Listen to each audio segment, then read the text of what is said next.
আসসালামু আলাইকুম ওয়া রাহমাতুল্লাহি ওয়া বারাকাতুহু। আলহামদুলিল্লাহি রাব্বিল আলামিন ওয়াসসালাতু ওয়াসসালামু আলা সাইয়্যিদিল আমবিয়াই ওয়াল মুরসালিন ওয়া আলা আলিহি ওয়া আসহাবিহি আজমাইন ওয়া মান তাবি'আহুম বিইহসানিন ইলা ইয়াউমিদ্দিন। রব্বি জিদনি ইলমা রব্বি জিদনি ইলমা রব্বি ইয়াসসির ওয়া লা তু'আসসির ওয়া তাম্মিম আলাইনা বিল খাইর। রব্বি ইশরাহ লি সাদরি ওয়া ইয়াসসির লি আমরি ওয়াহলুল 'উকদাতাম মিন লিসানি ইয়াফকাহু কওলি। প্রথমেই দরস শুরু করার আগে একটি বিষয়ে মাযরাত পেশ করতেছি যে আমাদের এলাকায় বিদ্যুৎ সমস্যা হওয়ার কারণে আমাদের লাইভে যুক্ত হতে পারছিলাম না, সময় মতো ওয়াইফাই না থাকার কারণে। তো এই কারণেই ভিডিও রেকর্ড করে ইনশাল্লাহ পরবর্তীতে গ্রুপে আপলোড হবে ইনশাল্লাহ। তো এখন ভিডিও রেকর্ড করতেছি, আজকে লাইভে যুক্ত হতে পারতেছিলাম। তো আমরা আমাদের আজকের এটি হলো সপ্তম দরস, সিরাজির দরস ইলমুল ফারায়েজের সপ্তম দরস। তো গত দরসে আমরা ফাসলুন ফিল মাওয়ানি, অর্থাৎ যে সকল বিষয়ের কারণে মিরাজ থেকে বঞ্চিত হয় ওই সকল বিষয় নিয়ে আলোচনা করেছিলাম। আজকে এর পরবর্তী অধ্যায় অর্থাৎ বাবু মারিফাতিল ফুরুজি ও মুস্তাহিক্কিহা, এই অধ্যায়ে আলোচনা করব ইনশাআল্লাহ। তো আগে এবার একটু পড়ে নেই। বিসমিল্লাহির রহমানির রহিম। বাবু মারিফাতিল ফুরুজি ও মুস্তাহিক্কিহা। আল ফুরুজুল মুকদ্দারাতু ফি কিতাবিল্লাহি তাআলা সিত্তাতুন। আন-নিসফু ওয়ার-রুবু' ওয়াস-সুমুন والثلثان والثلث والسدس على التضعيف والتنصيف. وأصحاب هذه السهام 12 نفرا، 4 من الرجال وهم الأب والجد الصحيح وهو أبو الأب وإن علا، والأخ لأم والزوج، و8 من النساء وهن الزوجة والبنت وبنت الابن وإن سفلت، والأخت لأب وأم والأخت لأب والأخت لأم والأم، والجدة الصحيحة وهي التي لا يدخل في نسبتها إلى الميت جد فاسد. এই ছিল আজকের বাবু মারিফাতিল ফুরুজি ও মুস্তাহিক্কিহার ইবারত। তো এই অধ্যায়ে আমরা সিরাজের যে মূল বিষয় অর্থাৎ মাইয়িতের আত্মীয় স্বজনদের মধ্যে সম্পদ বন্টন করা, হ্যাঁ, এই বিষয়ে সরাসরি আজকে আমরা দরস শুরু করে দিলাম। এই বিষয়ে সরাসরি আজকে আলোচনা শুরু হয়ে যাবে ইনশাল্লাহ। এতদিন ভূমিকা স্বরূপ কিছু প্রাথমিক বিষয় কিছু ছিল, এখন মূল পড়া শুরু হতে যাচ্ছে।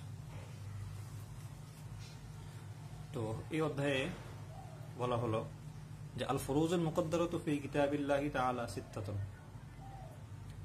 যে কিতাবুল্লাহ অর্থাৎ কোরআন মাজিদে নির্ধারিত অংশ, ফুরুজ মান বলা হয় ফরজনের যেমন নির্ধারিত অংশ। কিতাবুল্লাহ নির্ধারিত অংশ হলো 6টি। একটি হলো আন-নিসফ, একটি হলো আর-রুবু, আর একটি হলো আস-সুমুন, আস-সুলুসান, আস-সুলুস, আস-সুদুস, 6টি। আলাত তাদঈফি ওয়াত তানসিফ, অর্থাৎ দ্বিগুণের ভিত্তিতে এবং অর্ধেকের ভিত্তিতে। অর্থাৎ আমরা দেখলাম যে আন-নিসফ এটার বাংলা হলো অর্ধেক, আর রুবু এটার অর্থ হলো 4 ভাগের 1 ভাগ, আস-সুমুন এটার বাংলা হলো 8 ভাগের 1 ভাগ। তদ্রূপ সুলুসান এটা হলো 3 ভাগের 2 ভাগ, সুলুস এটা হলো 3 ভাগের 1 ভাগ, আর সুদুস সেটা হলো 6 ভাগের 1 ভাগ। তো আলাত তাদঈফ ওয়াত তানসিব বলতে এই যে ধারাবাহিকতা, বিন্যাস, এটাকেই বোঝানো হয়েছে। কিভাবে সেটা বলছি। সেটা হলো যে আমরা দেখি, বোর্ডে দেখালে ভালো হবে আশা করি, আমরা বোর্ডের দিকে খেয়াল করি।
এখানে লক্ষ্য করি আমরা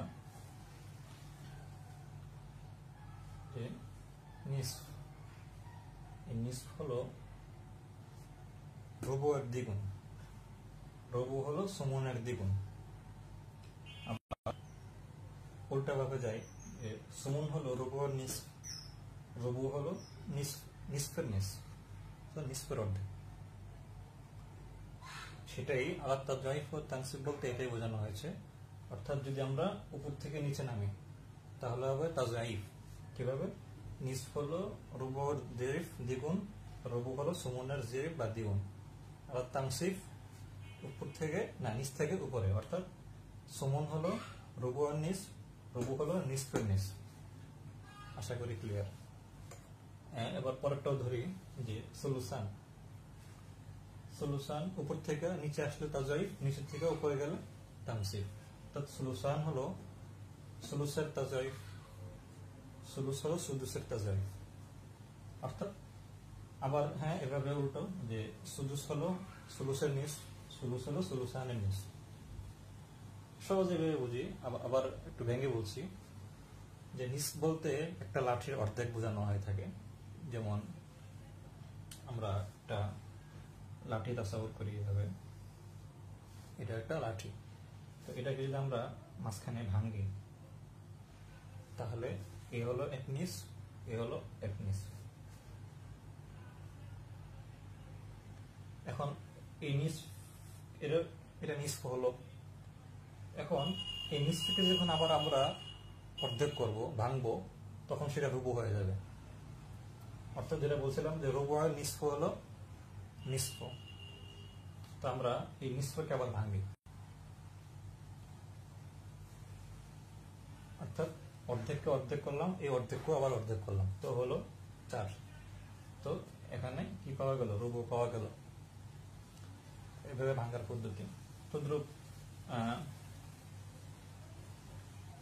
এই যখন 4 ভাগ করলাম আমরা, প্রত্যেকটাকে যে আবার অর্ধেক করি, যখন এটাকে অর্ধেক করলাম, এটাকে অর্ধেক করলাম, এটাকে অর্ধেক করলাম, এটাকে অর্ধেক করলাম, তো মোট হলো 8 ভাগ হয়ে গেল। 1 2 3 4 5 6 7 8, 8 ভাগ হয়ে গেল।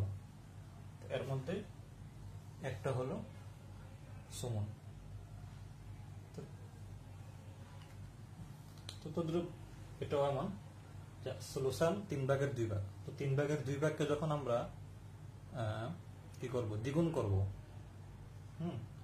ভাঙবো, এটাকে যখন ভাঙবো 3 ভাগের 1 ভাগ হবে, তখন 3 ভাগের 1 ভাগ হলো সুলুস। আবার সুলুসকে যখন আমরা অর্ধেক করতে যাব, ভাঙবো, তখন সেটা সুদুস হয়ে যাবে। অর্থাৎ 3 ভাগের 1 ভাগকে ভাঙলে সেটা 6 ভাগের 1 ভাগ হয়ে যাবে। তো প্রত্যেক 3 ভাগের 1 ভাগকে যদি আমরা ভাঙি তাহলে সেটা সুদুসে পরিণত হবে। তো সহজ কথা, আবার আগের কথায় ফিরে আসি আমরা, যে নিসফ হলো রুবু আর দ্বিগুণ, রুবু হলো সুমনের দ্বিগুণ, সুমন হলো রুবু আর অর্ধেক, রুবু হলো নিসফের অর্ধেক। তদ্রুপ সুলুসান হলো সুলুসের দ্বিগুণ, সুলুস হলো সুদুসের দ্বিগুণ, সুদুস হলো সুলুসের নিস, আর সুলুস হলো সুলুসানের নিস। আশা করি ক্লিয়ার। তো এই ছিল কি আমাদের নিসফ, রুবু, সুমন, সুলুসান, সুলুস, সুদুসের ব্যাখ্যা। তো আশা করি তাজঈফ এবং তানসিফের ব্যাখ্যাটি আমরা বুঝতে পেরেছি। যাদের কাছে কিতাব রয়েছে তারা এর হাসিয়াটা দেখে নেব, এর হাসিয়া তো সুন্দর করে দেওয়া আছে। তো আজকের ক্লাস আর বড় করব না, যেহেতু রেকর্ডেড ভিডিও। তো বাকি আবার অতর অংশটুকু অনুবাদ করে দিচ্ছি। তো আলা তাজঈফ ও তানসিফ পর্যন্ত হয়েছিল। ওয়া আসহাবু হাদিহি সিহামি 12 নাফরন। এই যাদের অংশটি কিতাব বললে নির্ধারিত তারা হলেন মোট 12 জন। আরবাআতুম মিনার রিজাল ওয়া সামানুম মিনান নিসা। তো পুরুষদের মধ্যে 4 জন আর মহিলাদের মধ্যে 8 জন। পুরুষদের মধ্যে 4 জন কারা কারা? তারা হলেন ওয়াহুমুল আব, বাবা, ওয়াল জাদ্দুস সহি, জাদ্দে সহি। জাদ্দে সহি হলো ওহুয়া আবুল আবি ওয়া ইন আলা, সে হলো বাবার বাবা। অর্থাৎ যেটা আমরা আমাদের প্রচলিত দাদা বলতে যা বুঝি আমরা, দাদা অর্থাৎ বাবার বাবা। ওয়া ইন আলা, এবং তার বাবা, এভাবে ঊর্ধ্বতন। ওয়াল আখুলি উম্মিন, 2 পিতৃ ও ভাই। বই পিতৃয় বলতে অর্থাৎ যার সাথে পিতার সম্পর্ক নেই। বই মানে বিপরীত, আর পিতৃয় মানে হলো পিতা। অর্থাৎ বই পিতৃয় বলতে এমন ভাই যার সাথে পিতার সম্পর্ক নেই, অর্থাৎ মায়ের সম্পর্ক আছে। আল আখুলি উম্মিন, সেটাকে আরেক ভাষায় বলে আখিয়াফি ভাই। আমরা অনেকে শুনে থাকবো আখিয়াফি আল্লাতি আইনি, এগুলো বুঝে নেই। সেটা হলো আইনি ভাই হলো অর্থাৎ যার সাথে বাবা মা উভয় সম্পর্ক রয়েছে, অর্থাৎ আপনার আপন ভাই, আপনার বাবা মা এক, দুই ভাইয়ের, সে হলো আইনি ভাই। আর একটি হলো আল্লাতি ভাই, অর্থাৎ যার সাথে শুধু বাবার সম্পর্ক রয়েছে। আর একটি হলো আখিয়াফি ভাই, যার সাথে শুধু মায়ের সম্পর্ক রয়েছে, অর্থাৎ মায়ের দিক থেকে সৎ ভাই। আর আল্লাতি হলো বাবার দিক থেকে সৎ ভাই। তো আল্লাতি যে বাবার দিক থেকে সৎ ভাই, তাকে বলা হয় বই মাতৃয় ভাই। আর আখিয়াফি অর্থাৎ মায়ের দিক থেকে যে সৎ ভাই, তাকে বলা হয় বই পিতৃয় ভাই। অর্থাৎ বিপরীত দিকটা উল্লেখ করতে হবে এখানে। যেমন বাবার দিকে সৎ ভাই, তাহলে এখানে মা শব্দটি উল্লেখ করতে হবে, অর্থাৎ বই মাতৃয়, অর্থাৎ এমন ভাই যার সাথে মায়ের সম্পর্কটি বই অর্থাৎ নাই। বই মানে বিপরীত। তো তদ্রূপ আল আখুলি উম্মিন, সে হলো বই পিতৃয়, অর্থাৎ যার সাথে পিতার সম্পর্ক নেই। এটা ক্লিয়ার করে দিলাম। আল আখুলি উম্মিন হলো বই পিতৃয়, অর্থাৎ মায়ের দিক থেকে সৎ ভাই। এ হলো 3 নম্বর পুরুষ যার অংশটি নির্ধারিত। 4 নম্বর হলো স্বামী, আজ্জাউজ। আচ্ছা, ওয়াসামানু মিনান নিসা, 8 জন নারী, তারা হলেন ওয়াহুন্না আজ্জাউজা, স্ত্রী, ওয়াল বিনত মেয়ে, ও বিনতুল ইবনি, ওয়া ইনসাফুলাত অর্থাৎ ছেলের মেয়ে, এভাবে নিচের দিকে যাওয়া, নাতির ছেলে, নাতির মেয়ে, নাতির মেয়ে, এভাবে অর্ধতন যাওয়া আর কি। ওয়াল উখতুলি আবিন ওয়া উম্মিন, আইনি বোন, হ্যাঁ, আপন বোন, যে তাকে মানে যার সাথে বাবা এবং মা উভয়ের দিকে সম্পর্ক রয়েছে, আপন বোন। ওয়াল উখতুলি আবিন, বাবের দিক থেকে সৎ বোন, অর্থাৎ আরেক ভাষায় বললে আল্লাতি বোন অথবা বই মাতৃয় বোন। ওয়াল আখুলি উম্মিন, ওয়াল উখতুলি উম্মিন, মায়ের দিক থেকে সৎ বোন অথবা আখিয়াফি বোন অথবা বই পিতৃয় বোন। ওয়াল উম্মু, মা, ওয়াল জাদ্দাতু সহিহা, এবং জাদ্দায়ে সহিহা। এই হলো মোট 12 জনের লিস্ট, তালিকা, যাদের অংশটি কিতাবুল্লাহ নির্ধারিত, আসহাবুল ফুরুজ। পর্যায়ক্রমে বাবা, দাদা, হ্যাঁ, পরে বই পিতৃয় ভাই, তারপর স্বামী, মহিলাদের বাকি যে 8 শ্রেণী, তাদের প্রত্যেকের হালাত আহওয়াল বিস্তারিত কিতাবে আসবে। তো আজকের দর্শে আমরা এই লিস্টটিতে আমরা আগেই পড়েছিলাম, তাও আজকে আবার আমাদের কিতাবে আসলো। তো এগুলো খুব মুখস্থ করে নেব আমরা। পুরুষদের মধ্যে 4 জন, বাবা, দাদা, বই পিতৃয় ভাই, স্বামী। পুরুষ আর মহিলাদের মধ্যে হলো 8 জন, স্ত্রী, মেয়ে, মেয়ের মেয়ে, 3 ধরনের বোন, মা এবং দাদি। এভাবে মুখস্থ করতে পারি কিতাবের লিস্ট অনুযায়ী, অথবা যার যার সুবিধা মতো আমরা মুখস্থ করে নেব ইনশাল্লাহ। তো এগুলো সামনেও লাগবে।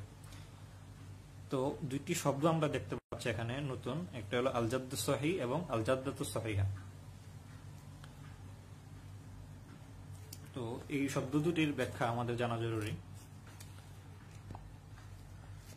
প্রথমে বলি যে আল জাদ্দু সহিহ, হ্যাঁ, প্রথমে বলি জাদ 2 প্রকার, একটা হলো আল জাদ্দু সহিহ আর একটা হলো আল জাদ্দুল ফাসিদ। আর জাদ্দা 2 প্রকার, জাদ্দায়ে সহিহা, জাদ্দায়ে ফাসিদা। এগুলোর তারিফ কি? এগুলোর তারিফ হলো, জাদ্দে সহিহ তারিফ হলো, জাদ্দে সহিহ বলা হয় ওই জাতকে মৃতের সাথে নিসবত হওয়ার ক্ষেত্রে যার কোনো নারীর মধ্যস্থতার প্রয়োজন পড়ে না। আবার বলছি, জাদ্দে সহিহ বলা হয় ওই জাতকে মাইয়িতের সাথে সম্পৃক্ত হওয়ার ক্ষেত্রে যার কোনো নারীর প্রয়োজন পড়ে না। যেমন পিতার পিতা, দাদা। তো দাদা হলো এমন জাত, যে পিতার বাবা সে হলো এমন জাত যে মাইয়িতের সাথে নিসবত হওয়ার ক্ষেত্রে কোনো নারীর মধ্যস্থতা প্রয়োজন নেই। কারণ যে দাদা হয় সে মাইয়েতের সাথে সম্পৃক্ত হয় তার বাবা, তার ছেলে অর্থাৎ মাইয়েতের বাবার মাধ্যমে। এ হলো জাদ্দে সহি। জাদ্দে ফাসেদ হলো বিপরীত, অর্থাৎ এমন জাত মাইয়েতের সাথে নিসবত হওয়ার ক্ষেত্রে, সম্পৃক্ত হওয়ার ক্ষেত্রে যার নারীর মধ্যস্থতা রয়েছে, যেমন নানা, মায়ের বাপ যে হয়। তো নানা যে তার মাইয়েতের সাথে সম্পৃক্ত হওয়ার ক্ষেত্রে মায়ের মধ্যস্থতার প্রয়োজন পড়ে, অর্থাৎ মাইয়েতের জন্য ওই জাত অর্থাৎ নানা, তার পরিচয় কি? তার পরিচয় হলো সে মাইয়েতের মায়ের বাবা। লক্ষ্য করুন যে নানা হলো মাইয়েতের মায়ের বাবা, অর্থাৎ সম্পৃক্তটা হলো মায়ের মাধ্যমে, মায়ের নিসবতে সে সম্পৃক্ত হলো। তো যেহেতু ওই জাত মাইয়েতের সাথে সম্পৃক্ত হওয়ার ক্ষেত্রে মা অর্থাৎ একজন নারীর মধ্যস্থতার দরকার পড়েছে, সুতরাং সে হলো জাদ্দে ফাসেদ। জাদ্দে সহি, জাদ্দে ফাসেদ হওয়ার ফায়দা কি? জাদ্দে সহি বলা হয় এমন জাত যে আসহাবুল ফুরুস, যার অংশটি কিতাবুল্লাহ নির্ধারিত, সে অংশ পায়। আর জাদ্দে ফাসেদ যে হবে সে জাউল আরহামের অন্তর্ভুক্ত, অর্থাৎ তার অংশটি নির্ধারিত নয়, তাই সে অনেক পরে পাবে। আসহাবুল ফুরুস, আসবা, রদ আল আসহাবুল ফুরুস, এর পরে হলো জাউল আরহামের স্তর। তারপর যদি কোনো সম্পদ থাকে তাহলে সে পাবে। তার মানে জাদ্দে ফাসেদ হলো একটু দুর্বল নিচের স্তরের আত্মীয়, আর জাদ্দে সহি হলো উপরের স্তরের আত্মীয়, অর্থাৎ নির্দিষ্ট অংশ, যাদের অংশ রয়েছে। আচ্ছা, এবার আসি জাদ্দায়ে সহিহা এবং জাদ্দায়ে ফাসেদার তারিফ। এতক্ষণ তো গেল জাদের পরিচয়। জাদ্দায়ে সহিহা সেও আসহাবুল ফুরুস, আর জাদ্দায়ে ফাসেদা সে হলো জাউল আরহাম। জাদ্দায়ে ফাসেদা বলা হয় এমন জাদ্দাকে মাইয়েতের সাথে নিসবত হওয়ার ক্ষেত্রে যার কোনো জাদ্দে ফাসেদের মধ্যস্থতার প্রয়োজন পড়ে না। কিতাবেও আসবে এটা যে অল জাদ্দাতু সহিহা ওহিয়া আল্লাতী লা ইয়াদখুলু ফি নিসবাতিহা ইলাল মাইয়িতি জাদ্দুন ফাসিদুন, অর্থাৎ মাইয়েতের সাথে সম্পৃক্ত হওয়ার ক্ষেত্রে কোনো জাদ্দে ফাসেদের মধ্যস্থতার প্রয়োজন পড়ে না, সে হলো জাদ্দায়ে ফাসেদা। জাদ্দায়ে সহিহা, জাদ্দায়ে ফাসেদা বলা হয় এমন জাদ্দা মাইয়েতের সাথে নিসবত হওয়ার ক্ষেত্রে যার কোনো জাদ্দে ফাসেদের মধ্যস্থতার প্রয়োজন পড়ে। তো এই ছিল মোটামুটি একটা বেসিক জাদ্দে সহি, জাদ্দে ফাসেদ এবং জাদ্দায়ে সহিহা এর একটি সংক্ষিপ্ত পরিচয়। এখন আসি আমরা যে এই লিস্টে কারা কারা দাখিল হয়। জাদ্দে সহির লিস্টে কারা কারা আসে, জাদ্দে ফাসেদের লিস্টে কারা কারা আসে। তো দ্রুপ জাদ্দে সহিহের লিস্টে কারা কারা আসে, জাদ্দায়ে ফাসেদের লিস্টে কারা কারা আসে। তো মনে হয় এটা বোর্ডে দেখিয়ে দিলে ভালো হবে। আমরা আবার বোর্ডে ফেরত দিচ্ছি।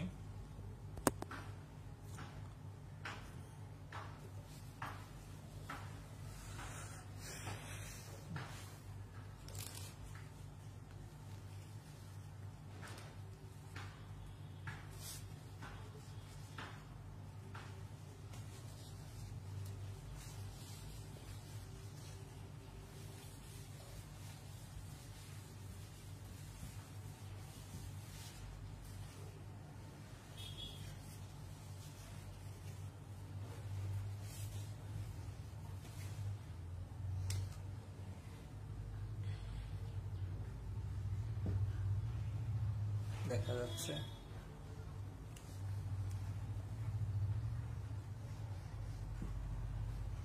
এগুলো জাদ্দে সহি।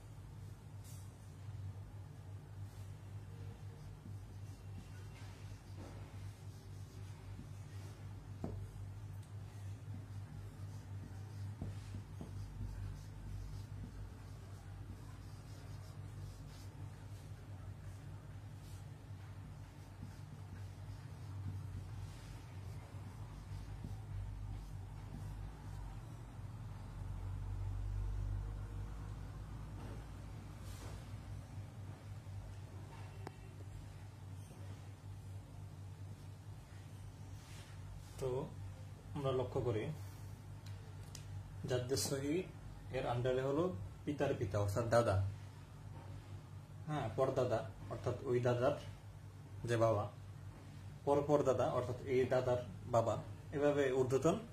হ্যাঁ, প্রত্যেক দাদার বাবা, তার বাবা, এভাবে উপরে যত যাবে তারা সবাই হলো জাদ্দে সহি। আচ্ছা, এবার আসি আমরা জাদ্দে ফাসেদ।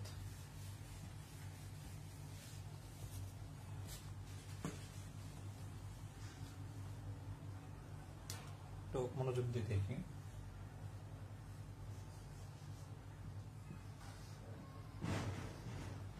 জাদ্দে ফাসেদ এই লিস্টে কারা কারা আছে? এই লিস্টের প্রথমে আছে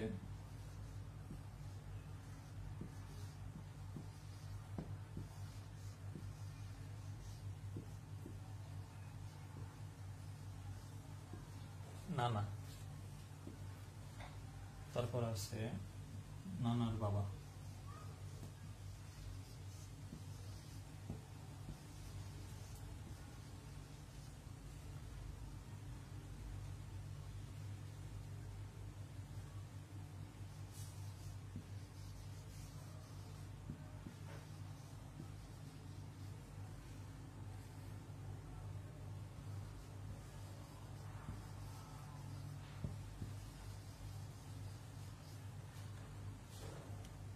দেখা যাচ্ছে না মনে হয়, হ্যাঁ এখন দেখা যাচ্ছে।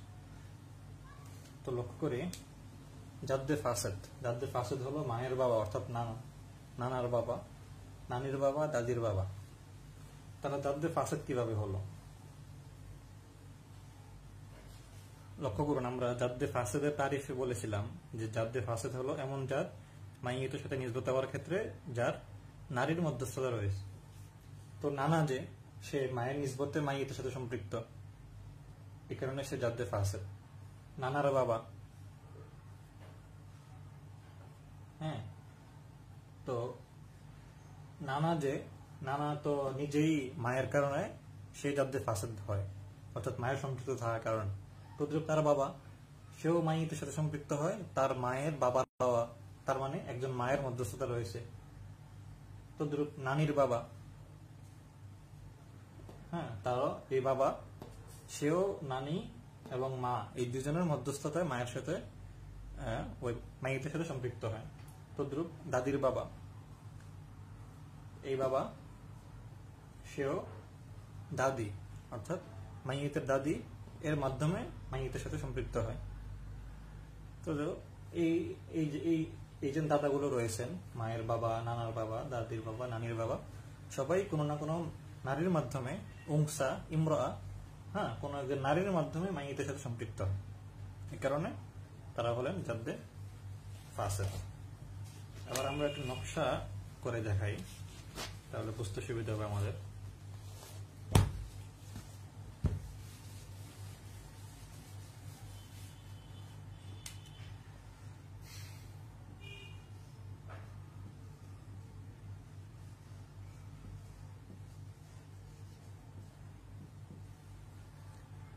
কি লিখলাম? মৃত খালেদ, একটু লক্ষ্য করেন।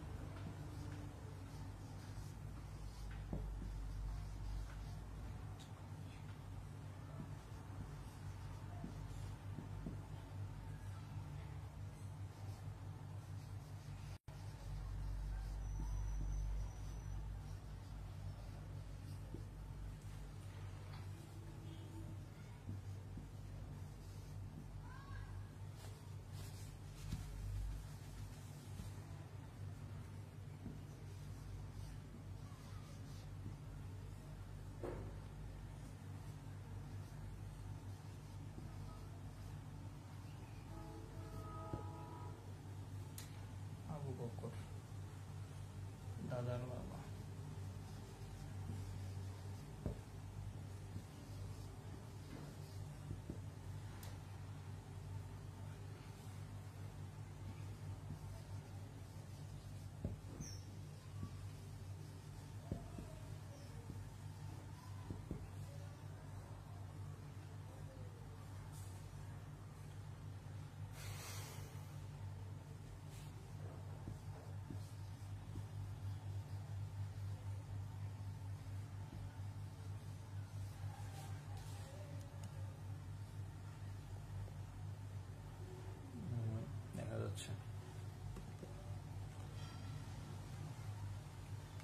তো লক্ষ্য করি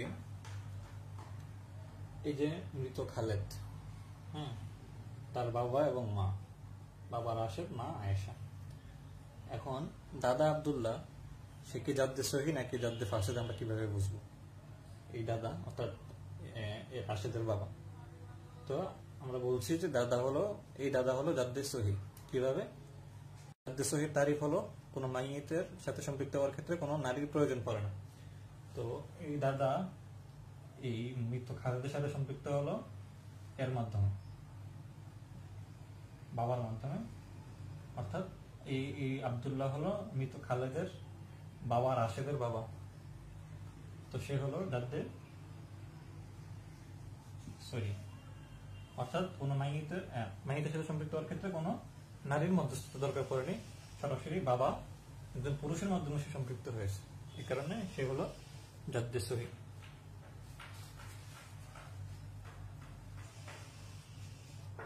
আমরা বুঝলাম। নানা কি সহি না ফাসেদ এটা কিভাবে বুঝবো? নানা হলো ফাসেদ। নানা ফাসেদ কিভাবে? কারণ এটা বুঝে দিই, এটা তো আমরা বুঝলাম দাদা হলো সহি। নানা ফাসেদ কি কারণে? কারণ নানা মাইয়িতের সাথে সম্পৃক্ত হয় মায়ের মাধ্যমে। অর্থাৎ এই আবু বকর হলো মৃত খালেদের মা আয়েশার বাবা। অর্থাৎ নানা মৃত খালেদের জন্য জাদ্দে ফাসেদ, একজন নারী মধ্যস্থ থাকার কারণে। সে জাউল ফুরুজ না, বরং সে জাউল আরহাম অন্তর্ভুক্ত। তদ্রুপ দাদার বাবা হাশেম, দাদার বাবার বাবা কাশেম, তারাও জাদ্দে সহি। কি কারণে তারা জাদ্দে সহি? কারণ এই দাদার বাবা যে সে মূলত এর মাধ্যমে, তারপর এর মাধ্যমে, তারপর এর মাধ্যমে মৃতের সাথে সম্পৃক্ত। আবার লিখে দেখাচ্ছি, একটু ইয়ে হয়ে গেছে। লক্ষ্য করি এই দাদার বাবা হাশেম সে কিভাবে জাদ্দে সহি? কারণ এই দাদার বাবা মূলত এর মাধ্যমে, তারপর এর মাধ্যমে, তারপর এর মাধ্যমে সম্পৃক্ত। অর্থাৎ মাইয়িতের সাথে সম্পৃক্ত হওয়ার ক্ষেত্রে পুরুষের মধ্যস্থতা রয়েছে, কোনো নারীর মধ্যস্থতা নেই। এই কারণে সে জাদ্দে সহি। তদ্রুপ দাদার বাবা যে সেও পর্যায়ক্রমে তা এরপরে সে, এরপরে সে, তারপর সে,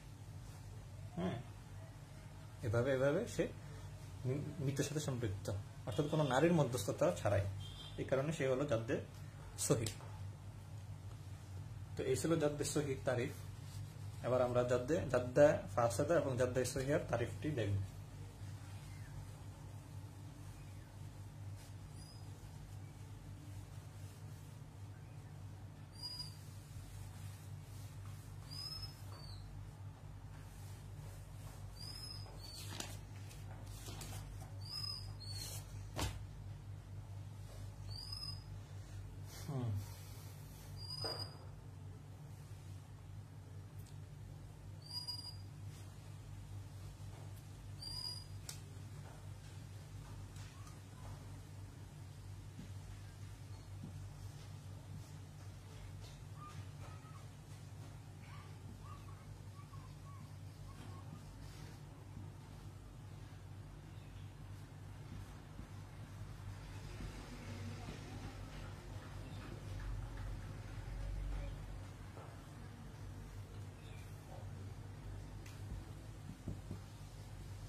একটু বাঁকা হচ্ছে, আশা করি বোঝা যাবে, সমস্যা নেই। তো এই দাদি সে হলো জাদ্দে সহিহা। কিভাবে জাদ্দে সহিহা? আমরা জাদ্দে সহিহার তারিফে বলেছিলাম যে কোনো জাদ্দে ফাসেদের মধ্যস্থতা নেই। আমরা দেখতে পাচ্ছি এই দাদি মাইয়িতের সাথে সম্পৃক্ত হয় কিসের মাধ্যমে? বাবার মাধ্যমে। অর্থাৎ মৃত খালেদের জন্য এই হাফসা হলো তার বাবার মা, অর্থাৎ মাঝখানে বাবার মধ্যস্থতা রয়েছে। আর বাবা তো জাদ্দে না, এই কারণে কোন জাদ্দে ফাসেদের মধ্যস্থতার প্রয়োজন পড়েনি। অর্থাৎ মাঝখানে শুধু একজন পুরুষের মধ্যস্থতা আছে, তাও সে বাবা। তদ্রুপ পর্দাদি,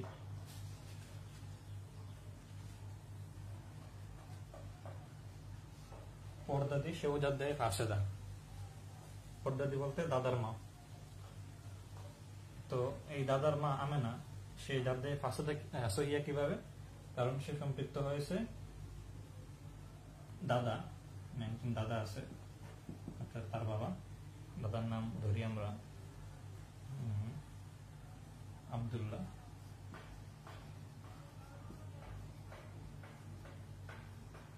তো এই দাদার মা পর্দাদি সে এভাবে মৃতের সাথে সম্পৃক্ত হয়েছে, অর্থাৎ প্রথমে দাদা, তারপর বাবা, তারপর মৃত খালেদ।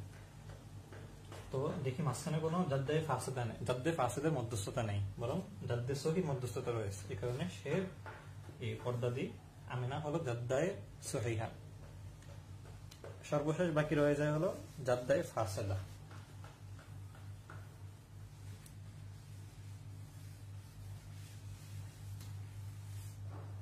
জাদ্দায়ে ফাসেদা ধরি আমরা কারা কারা। প্রথমে রয়েছে যেমন ধরি আমরা একদম নানা ধরি, এখানে নানা আবু বকর,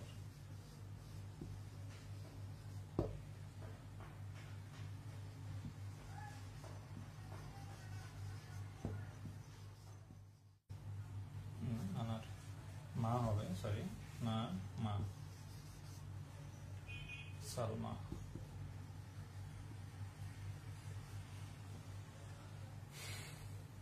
তো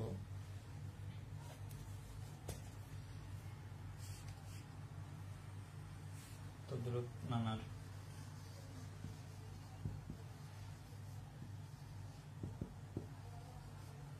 মায়ের মা। এই দুইজন হলেন জাদ্দায়ে ফাসেদা। কিভাবে আমরা দেখি যে জাদ্দায়ে ফাসেদা বলা হয় যার মাইয়েতের সাথে নিসবত হওয়ার ক্ষেত্রে একজন জাদ্দে ফাসেদের মধ্যস্থতা রয়েছে। তো এই নানার মা যে সে মাইয়েতের সাথে নিসবত হওয়ার ক্ষেত্রে এর মধ্যস্থতা প্রয়োজন রয়েছে, অর্থাৎ নানার মা, অর্থাৎ নানার মধ্যস্থতা রয়েছে। আর আমরা বলেছিলাম যে নানা হলো জাদ্দে ফাসেদ। তো এই কারণে নানা জাদ্দে ফাসেদ হওয়ার কারণে নানার মা, তার মা, এভাবে যত আগাবে ততই হলো জাদ্দে ফাসেদা, কারণ এই মাঝখানে যেহেতু জাদ্দে ফাসেদের মধ্যস্থতা রয়েছে। তো এই ছিল জাদ্দে ফাসেদ এবং জাদ্দে ফাসেদা, জাদ্দায়ে সহিয়া, জাদ্দে ফাসেদার সামান্য আলোকপাত। আশা করি সবাই বুঝতে পেরেছেন। আজকে এই পর্যন্তই থাক, ক্লাস অনেক বড় হয়ে গেছে ভিডিও।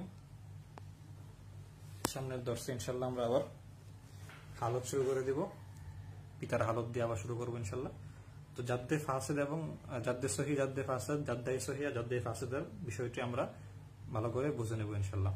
আমি আবার মুখে একবার বলে দিচ্ছি, জাদ্দে সহি এর তারিফ। জাদ্দে সহি এর তারিফ হলো এমন জাত মাইয়েদের সাথে নিসবত হওয়ার ক্ষেত্রে কোনো নারীর মধ্যস্থতা নেই, যেমন পিতার পিতা, এভাবে ঊর্ধ্বতন সকল পুরুষ।